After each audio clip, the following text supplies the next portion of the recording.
नमस्कार सभी को। जानलेवा हो सकता है ई रिक्शा। आंकड़ों से समझिए कितना खतरनाक हो सकता है ई रिक्शा। हम एक ऐसी समस्या का विश्लेषण करने जा रहे हैं जिससे आप देख तो रहे हैं, लेकिन लेकिन उसका लेकिन उस पर आपका ध्यान शायद ही जाता होगा। इस समस्या पर सवाल भी हो रहे होंगे, लेकिन इसका एहसास शायद आपको नहीं हो रहा होगा। Electronic e rickshaw. तो चलिए शुरुआत करते हैं वीडियो के बारे में। चैनल को सब्सक्राइब करना ना भूलें और फ्यूचर अपडेट के लिए बेल आइकन ज़रूर दबाएं। इलेक्ट्रॉनिक ई रिक्शा, जिसे भारत में ई रिक्शा, टुक टुक, टोटो जैसे नाम से भी जाना जाता है।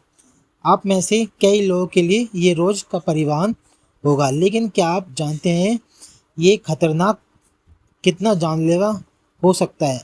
आंकड़ों से बात करते हैं। स्कूली बच्चों के लिए ई रिक्शा हो गया है बैन। सबसे पहले आपको बता दें कि इसके खतरे को देखते हुए भोपाल जिला प्रशासन ने आज से ही स्कूल बच्चों के लिए ई रिक्शा से स्कूल आने जाने पर रोक लगा दी है। ई रिक्शा को बच्चे के लिए सुरक्षित मानते हुए प्रतिबंध का आदेश जारी किया गया है। ई रिक्शा के खतरे का अंदाज़ा आप इस बात से ही लगा लीजिए कि मध्य प्रदेश के भोपाल शहर में पहले बिहार में स्कूली बच्चों के लिए ई रिक्शा को बैन कर दिया गया था। इसके अलावा छत्तीसगढ़ और राजस्थान के कुछ शहरों में भी स्कूली बच्चों के लिए ई रिक्शा बैन हो चुका है। ई रिक्शा कितना खतरनाक होगा? सरकार और प्रशासन ने बच्चों की सुरक्षा को देखते हुए बैन तो लगा दिया, लेकिन इस आदेशों का कितना पालन होता है उसकी जांच पड़ताल आज भोपाल में ही देखने को मिल गई है। आज बैन के पहले दिन ही नियमों की धज्जियां उड़ाई जा रही थी। यहाँ ई रिक्शा चालकों के साथ साथ बच्चों के पेरेंट्स को भी यह समझने की ज़रूरत है कि ये नियम कानून यूं ही नहीं बनाए हैं। आंकड़े इस बात की गवाही देते हैं कि ई रिक्शा न सिर्फ असुरक्षित है बल्कि जानलेवा भी होगा। 2016 में देश भर में ई रिक्शा की वजह से हुए हादसों में 380 लोगों की मौत हो गई थी। 2017 से लेकर 22 के बीच हैदराबाद में ई रिक्शा को लेकर एक सर्वे में किया गया, जिसमें से पाया गया कि 18% हादसे ई रिक्शा की वजह से होते थे।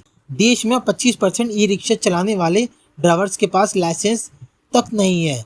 देश में बिकने वाले 75% ई रिक्शा मानकों को पार नहीं कर पाते, यानी इनकी डिज़ाइन खराब होती है, इनमें सस्ती बैटरी लगी होती है जो कभी भी फट सकती है। ई रिक्शा को लेकर सबसे बड़ी दिक्कत यह है कि छोटे शहरों में ये ट्रैफिक नियमों का पालन नहीं करते, रॉन्ग साइड पर चलाते हुए पाए जाते हैं। इनकी स्पीड लिमिट 25 किलोमीटर प्रति घंटा है, लेकिन इसका पालन कितना होता है आप भी रोज देखते ही होंगे। अप्रैल 2024 प्रयागराज में एक बाइक सवार गलत तरह से आ रही ई रिक्शा से टकरा गया। इससे हादसे में उसकी जान चली गई। मई 2024 में नोएडा में एक कार से टक्कर के बाद ई रिक्शा ने सवार 2 लोगों की मौत हो गई। हादसे में 3 लोग घायल हो गए। जुलाई 2024 में गुरुग्राम में गलत साइड से आ रही ई रिक्शा से एक कार की टक्कर हो गई। हादसे में 2 लोगों की मौत हो गई और 6 घायल हो गए। फरवरी 2024 में बिजनौर में एक ई रिक्शा की बैटरी फट गई।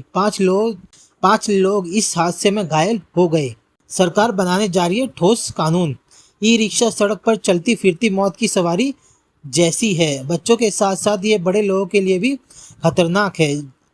लिहाजा सरकारों को न सिर्फ इसकी स्कूली बच्चों के लिए बैन करने की ज़रूरत है, बल्कि ई रिक्शा के परिचालन के लिए ठोस नियम कानून बनाने की भी सख्त ज़रूरत है।